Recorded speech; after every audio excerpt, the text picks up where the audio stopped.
푸틴 러시아 대통령과 정상회담을 마친 북한 김정은 위원장이 하바로브스크에 도착했습니다. 전투기 공장을 찾을 예정이고요. 또 내일은 블라디보스토크에 있는 태평양 함대 사령부도 방문할 것으로 보이는데요. 이 북러 간의 군사 협력 수준이 어디까지 이어질지 이목이 쏠리고 있습니다. 네, 한편 김 위원장이 푸틴 대통령과 만나 우크라이나 침공에 대한 지지 입장을 밝힌 가운데 북한이 이미 한 달 반 전부터 러시아에 탄약 제공을 시작한 것으로도 전해졌습니다. 관련 내용들 박원곤 이화여대 북한학과 교수와 이야기 나눠보겠습니다. 어서 오십시오. 네, 안녕하세요. 안녕하십니까. 네, 안녕하십니까. 김정은 위원장이 푸틴 대통령을 만났고 많은 이야기를 했다라고 전해졌습니다. 그리고 나서 지금 블라디보스토크에서 또 극동 지역에서 계속 또 머물고 있는 상황인데 지금 이렇게 러시아에서 머물고 있는 현재 상황 어떻게 좀 생각하고 계세요? 뭐 몇 가지 특징이 보이는데 아마 북한의 김정은 입장에서는 대외로 그러니까 북한 바깥으로 해외를 나간 최장 기간이 되지 않을까 현재까지.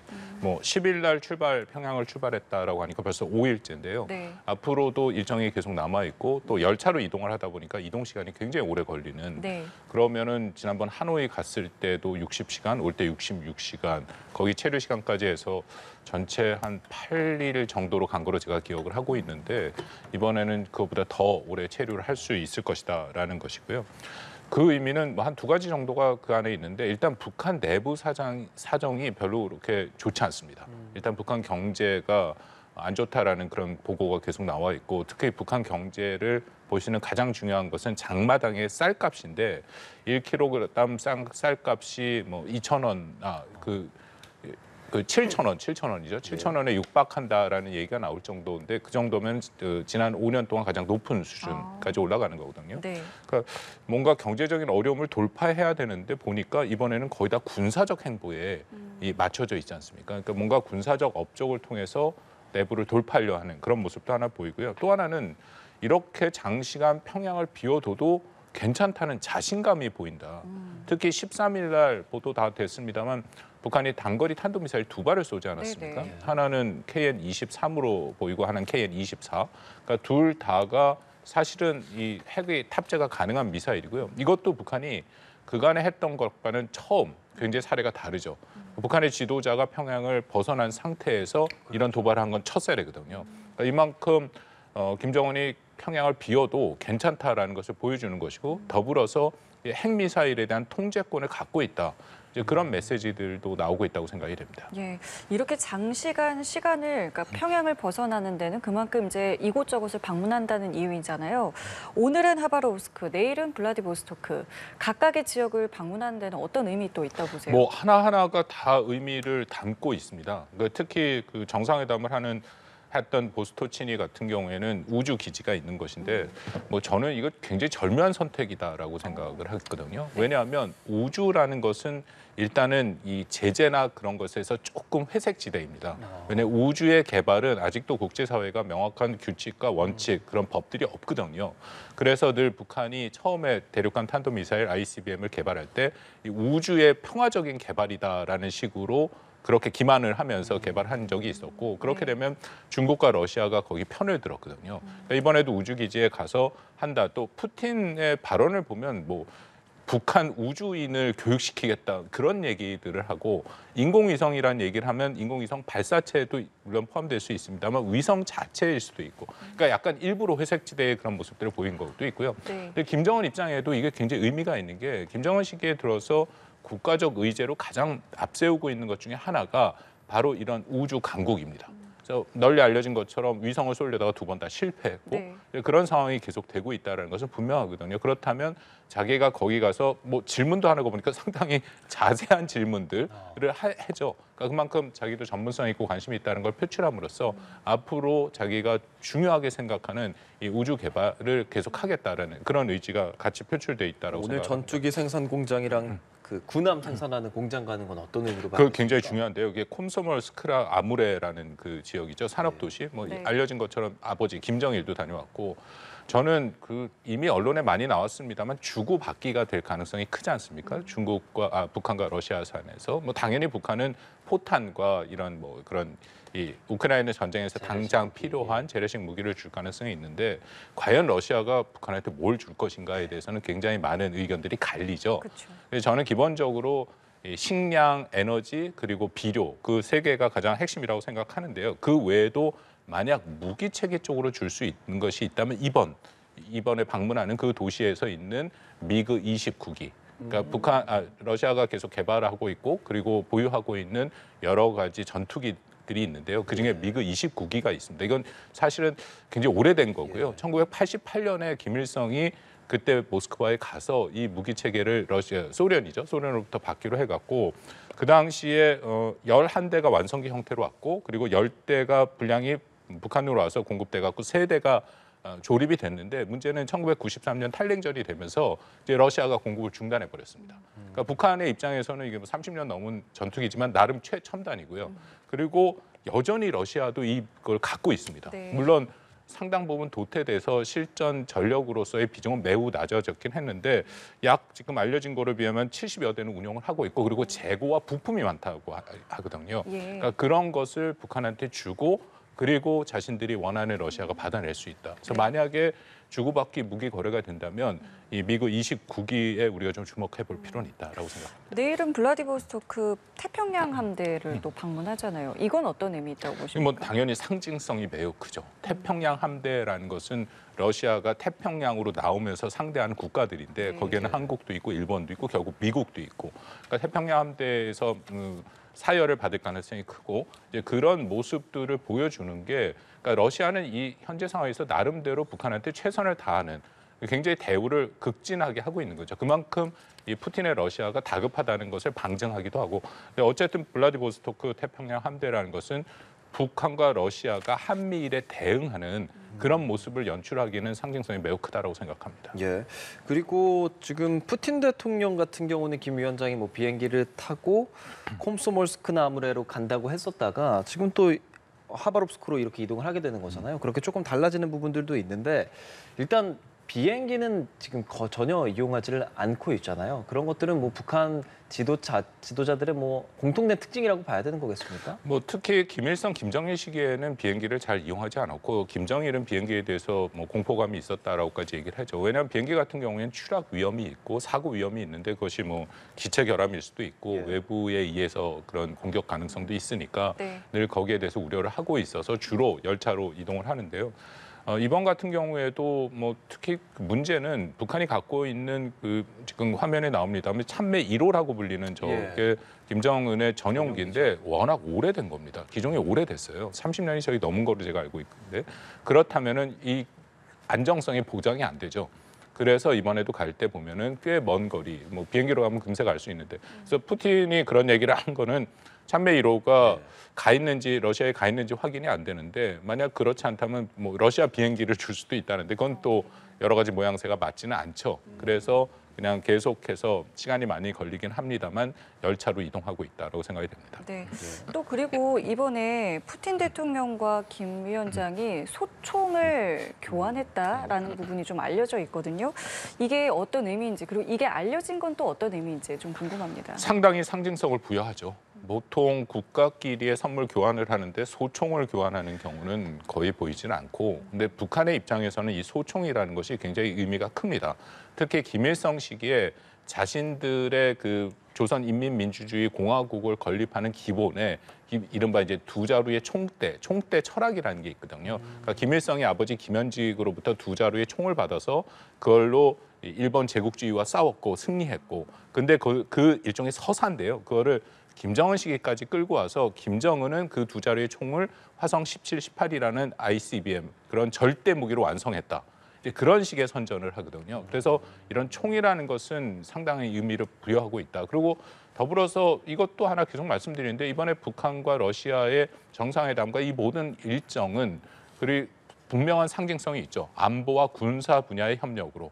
그렇기 때문에 또 총이 교환된 부분도 있다고 생각이 됩니다. 그런 것들이 무기 거래를 또 시사한다라는 이야기도 뭐 그렇긴 하죠. 근데 무기 거래 시사는 사실은 북러도 굉장히 조심스럽게 접근하고 있습니다. 제가 계속 말씀을 드렸습니다만 이거는 99% 아주 일부를 제외하고는 거의 뭐 100%라고 말씀드려도 무리는 아닌데 다 국제법 위반, 유엔 제재 결의 위반이죠. 그래서 이들이 만약 그걸 실행을 하고 이미 실행을 했다는 얘기도 들리는데 그거는 분명하게 국제사회의 규범과 원칙을 해치는 행위인 것은 분명합니다. 그게 조심스럽다.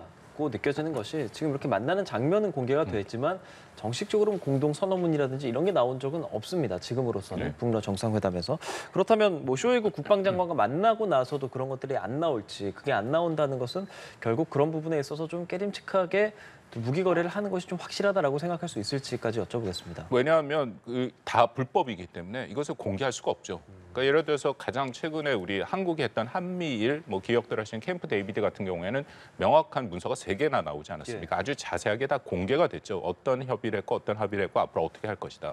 근데 북러 간에는 거듭 말씀드립니다만 이게 불법 거래를 서로 하기 위해서 만난 장이기 때문에 아무리 그들이 뭐 국제사회의 제재나 그런 것에 개의치 않는다 하더라도 이것을 불법성을 아주 앞으로 내세우기는 굉장히 부담이 된다.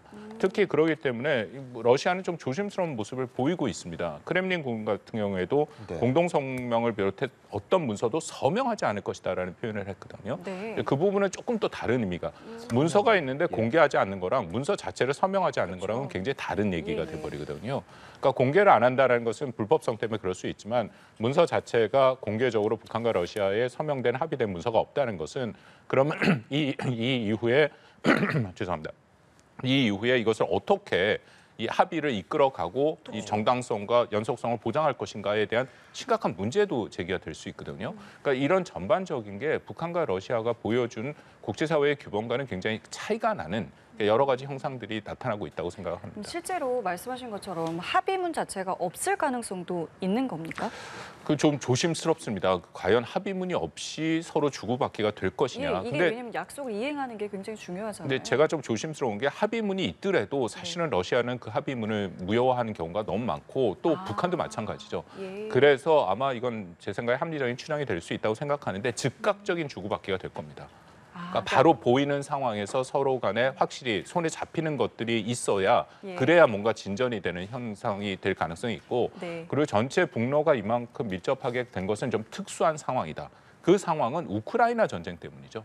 러시아와 북한과의 관계는 원래 이렇게 밀접한 관계가 아니었고 그렇죠. 예. 특히 러시아가 북한의 전략적인 중요성이 그렇게 크지는 않았습니다. 근데 그럼에도 이번에 우리가 이미 봤습니다만 뭐 저는 푸틴의 그런 행동이 굉장히 이례적으로 보일 만큼 그 전날 와서 먼저 자고 네네. 30분을 먼저 기다렸다. 그렇죠. 그러니까 그만큼 러시아의 현재 상황에서는 우크라이나 전쟁을 지속하기 위해서 그런 북한의 이 필요가 있다라는 것을 반영하는데 역으로 그렇다면 우크라이나 전쟁이 일정 수준 어떻게 되지 좀 정리가 된다면 예를 들어서 정전이 된다면 그런 현상이 되면은 북한의 필요성이 또 낮아지죠. 그렇죠. 근데 북한도 이걸 잘 알고 있습니다. 러시아를 굉장히 오랫동안 소련 시절부터 상대해 봤기 때문에 그래서 겉으로 나타나는 모습은 저렇게 보이긴 하지만 이 내부적으로 하는 것은 정말 즉각적으로 서로 신뢰가 없기 때문에 네. 즉각적인 주고받기가 되지 않으면 이것도 지속성을 담보하기는 어려워 일부 보입니다. 보도에 의하면 지금 북한이 이미 무기를 제공했을 것이다라는 보도가 있는데 그럼 이것도 충분히 가능한 내용이겠네요. 그거는 그 미국에서 이미 한 제게 4번, 5번 얘기를 했었죠, 백악관이. 근데 예. 전체적으로는 바그너 그룹을 통해서 이 그렇죠. 지원이 됐다라고 네. 얘기를 하고 있거든요. 그러니까 아직까지는 이것이 정부 대 정부 차원에서 대규모 지원이 됐는지는 좀 확인해 볼 필요가 있고 다만 뭐 보도 저도 봤습니다만 지난 그 북한이 이른바 그들이 전승절이라고 불리는 종전기념일 7.7, 예. 7월 27일 날 쇼이구 이 러시아 국방장관이 갔지 않습니까? 예, 예. 고즈음에서 이 북한산 포탄이 우크라이나에서 사용됐다라는 이제 얘기가 들리니까 이제 그런 부분들은 우리가 조금 있으면 정확히 확인이 될 겁니다. 확실히 북한산 무기가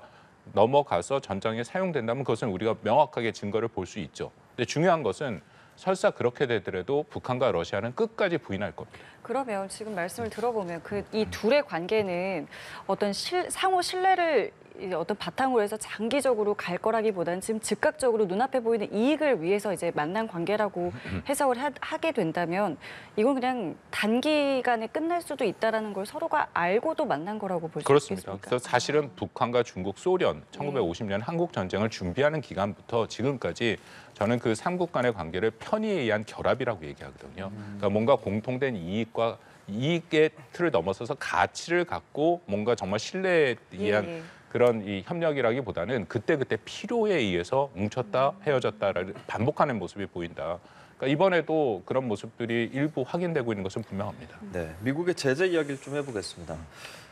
바그너 그룹 조금 전에 말씀해주신 바그너 그룹을 포함해서 다양한 기업들, 단체, 개인에게까지 독자적인 제재를 가하겠다고 하는데 이게 안보리 제재가 잘 통하지 않으니까 이런 제재 방안을 좀 내놓고 있는 걸로 보여요. 실효성이 좀 있겠습니까? 안보리 우크라이나의 불법 침공에 대해서 안보리에서는 아예 제재를 하질 못했죠. 왜냐하면 이게 아주 심각한 문제인데 안보리의 상임 이사국인 러시아가 이게 인근 주권 국가의 영토 침공을 하는 제국주의 전쟁을 하지 않았습니까? 이거는 사실은 유엔의 존립 근거 자체를 흔드는 그런 불법 행위니까 당연히 이들은 거부권을 행사할 수 있고 그래서 안보리 차원에서는 어떤 제재 결의안도 통과 못 되고 대만 총회에서 규탄 결의안이 총 6차례가 통과된 거로 제가 기억을 하고 있는데요. 그 정도 수준이죠. 다만 그 외에 미국을 비롯해서 특히 유럽의 나토 동맹국들 중심 한국도 일부 동참을 하고 있습니다만 독자 제재가 계속 부과가 되고 있는데 이 제재 수준이 꽤 높습니다. 그래서 사실 많이 해외 언론에도 나옵니다만 이 푸틴이 북한한테까지 손을 내비는 것은 엊그저께 사실 토니 블링컨 미 국무장관이 이런 얘기를 했는데요. 이것은 그만큼 제재가 잘 작동하고 있다는 방증이다. 그러니까 제재로 막혀 있으니까 러시아가 필요한 것들을 외부에서 갖고 오질 못하고 그렇다면 또 역시 제재를 무시하는 국가인 북한한테밖에 손을 벌릴 수 없다는 것을 보여준다라고 판단이 되고요. 최근에 어저께 나온 통과는 외국 기업 140여 개국을 새롭게 제재를 했는데 거기에는 미국의 동맹국, 나토 동맹국인 터키, 튀르키예와 핀란드도 있습니다.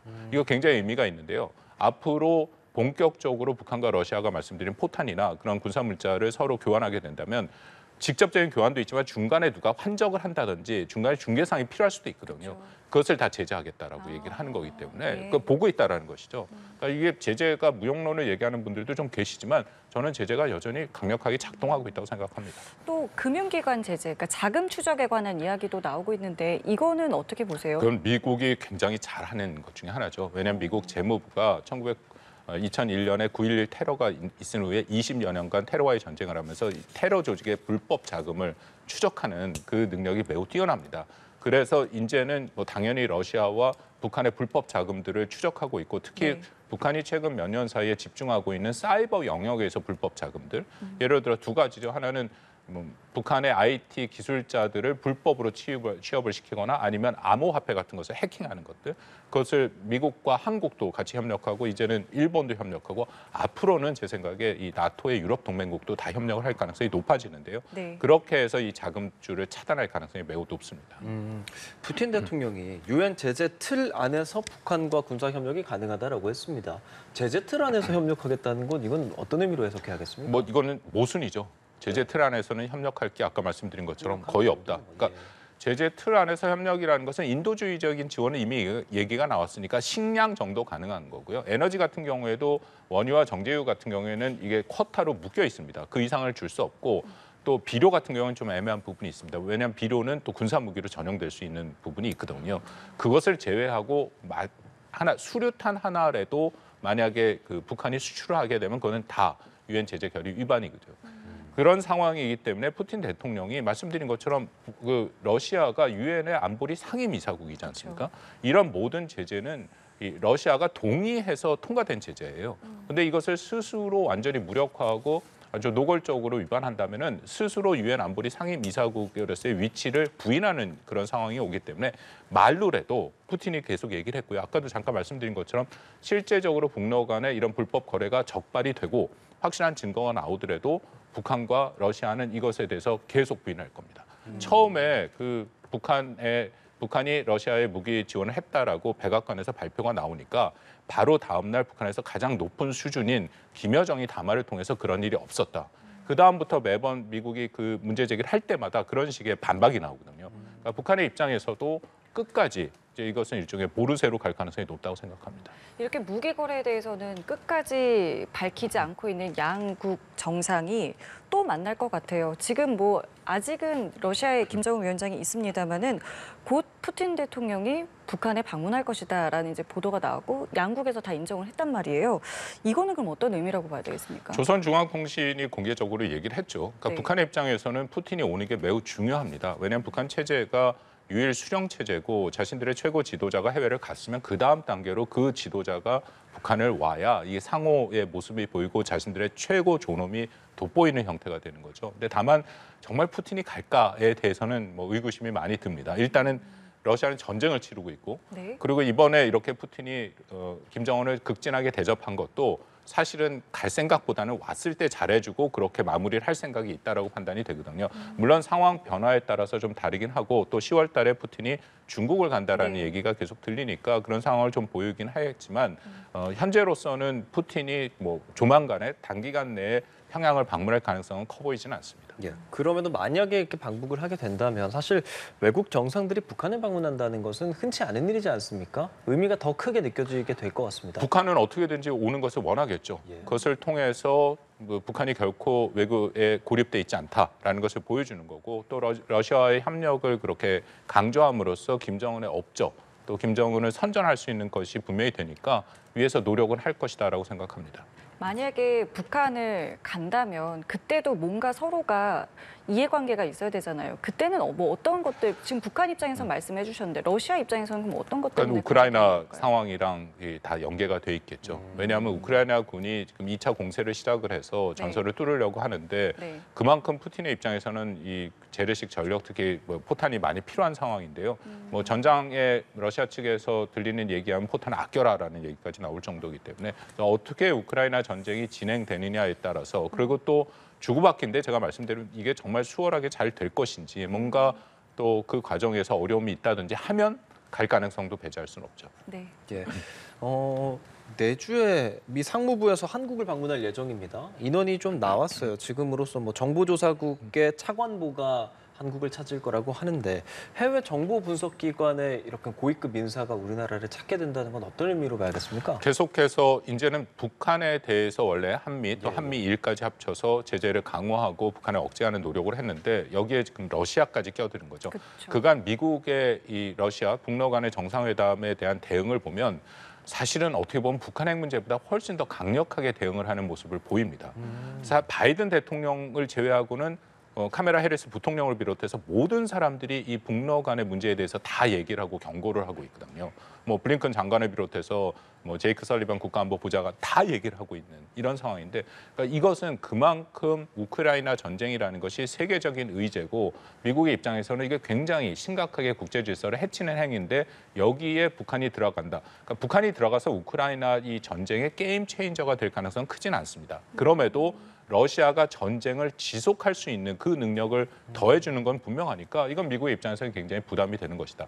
그래서 아마 이제 고위 관료들이 계속 올 텐데요. 특히 네. 이거 보니까 제재와 관련된 그쪽에 전문성이 있는 관료들이 많이 오는 것 같습니다. 그렇다면은 앞으로 북러 간에 본격화될 계속 말씀 나는 무기 거래 그런 부분을 어떻게 한국과 미국 또 다른 국가와 협력해서 막을 것이냐, 제재할 것이냐, 그 길을 할 것이냐. 물론 외교적인 통로도 여전히 전 열려 있다고 생각합니다. 보도에 나왔습니다만 굉장히 이례적으로 러시아가 이런 얘기를 했죠. 자신들의 북러 회담에 대한 정보, 뭐 설명을 한국한테 할 수 있다. 예. 그러니까 이거는 러시아도 그만큼 한국에 대해서 신경을 쓰고 있다라는 거거든요.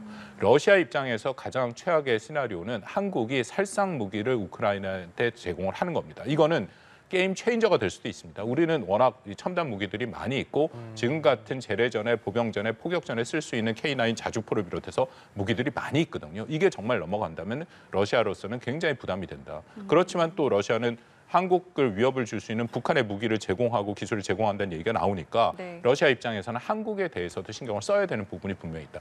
저는 그런 부분이 외교적 공간으로 활용될 수 있다고 생각하거든요. 지금 그 고민을 가장 많이 하는 국가 중에 하나가 중국이 아닐까 싶어요. 아직까지도 어떤 입장을 내놓지는 않고 있거든요. 지금 중국의 상황은 좀 어떻게 보십니까? 중국이 그 정부 입장, 당연히 중국 외교부 대변인의 그 질의응답 시간이 있으니 브리핑 시간이 계속 질문이 되면 굉장히 짧게 그냥 사실 확인만 하죠. 예. 그러니까 이 중국의 입장이 복잡합니다. 왜냐하면 중국은 큰 틀에서 우크라이나 전쟁에 대해서 자신들은 방관자, 비개입자라고 딱 정의를 했어요. 우크라이나 전쟁은 유럽에서 이뤄지는 전쟁인데 중국이 개입하게 된다면 유럽의 모든 국가들을 적으로 돌리는 행위가 되는 거거든요. 절대 원치 않습니다. 미국과의 전략적 경제에서 유럽은 중국한테 더 중요해졌어요. 거기에 지금 보니까 그 뭐 배터리 공장도 짓고 있고 네. 전기차 공장도 짓고 있는데 예. 이런 상황에서 근데 북러가 모임의 가장 핵심은 결국 우크라이나 문제가 되니까 중국의 입장에서도 이게 굉장히 불편한 것이거든요. 그래서 일정 수준 거리는 두고 있을 것이다. 이게 뭘 얘기를 하냐면 그렇다면 우리가 그간 봐왔던 북중러의 삼각 연대 협력이라는 것이 아까 말씀드린 얼마나 편의에 의한 결합인가. 서로 간의 이해가 굉장히 다르다라는 네. 것을 다시 한번 보여준다고 생각합니다. 그 왕이 외교부장이 다음 주에 이제 러시아 건너가서 외교장관 만난다고 들었는데 그럼 이번에 있었던 회담 이야기들을 건네드릴 거 아니에요? 그 이후에는 그러면 어떤 입장을 명확히 좀 내놓을 거라고 보세요? 아니면 여전히 지금과 같은 태도를 보일 거라고 보세요? 중국은 북러에 대해서는 얘기를 안 하겠죠. 그냥 철저하게 이번에 가서 얘기되는 거 10월 달에 뭐 푸틴이 베이징을 방문하게 되더라도 이거는 중국과 러시아의 양자 관계로 좁혀서 얘기를 할 겁니다. 뭐 우크라이나 전쟁이 시작이 됐음에도 중국과 러시아의 관계는 유지가 됐으니까 아마 그 틀에서 연속성으로 얘기를 할 가능성이 높죠. 예, 알겠습니다. 지금까지 박원곤 이화여대 북한학과 교수와 말씀 나눠봤습니다. 교수님 잘 들었습니다. 고맙습니다.